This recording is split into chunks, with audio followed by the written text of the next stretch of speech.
Let's discuss essay number one. Set some expectations, get some guidelines, figure out what we're going to do on this. This paper is a 5-page paper. That's really looking at the word count more than the pages. So you have to ensure that you're developing a full paper that covers all of the different aspects that are being required here. Before you even start, obviously, you need to read Stranger in the Village by James Baldwin.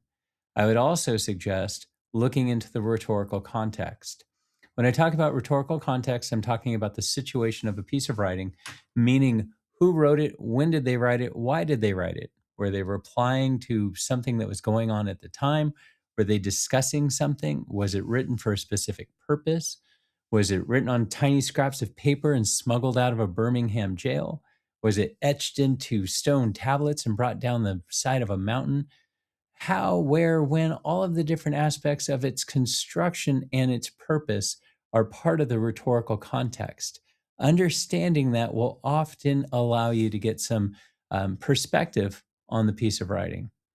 Second, you really have to ensure that you understand it. Understand what the main subject or the thesis is. What is Baldwin even arguing about?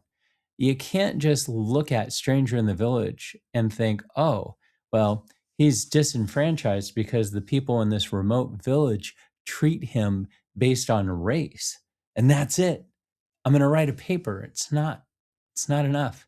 It's, um, the village is utilized as a rhetorical device. Now, a rhetorical device is just a device. It can be used as a means of argumentation. So he's setting up his argument. He's gaining access, giving perspective, trying to bring you into his main idea through the gateway of the villagers and how they treat him. It's not the argument. It is the opening parlay of establishing the framework for his larger argument. And you have to understand that because essays that kind of revolve around, oh, he should have educated the villagers, fail.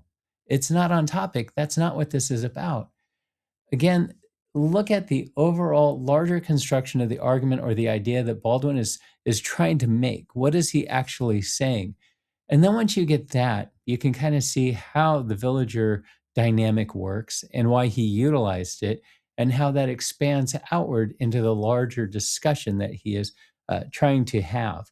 So once you have that, you can engage with this assignment a little bit better. Now, I've also suggested that before you even do the assignment, you do some research on it. So you do the reading, you get some rhetorical context on it, you summarize it, you really get the main idea of what's going on, and then you do some research on it to further your understanding of it.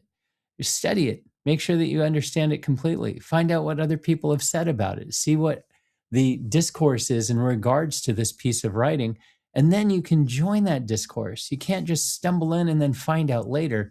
That's not an academic way to go about it. So do the research first.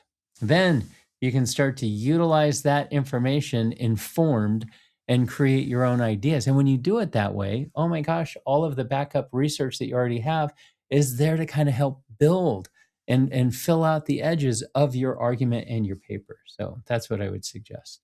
Now, in regards to the essay itself, it's 5 pages. Anything short of 5 pages is not a passing essay.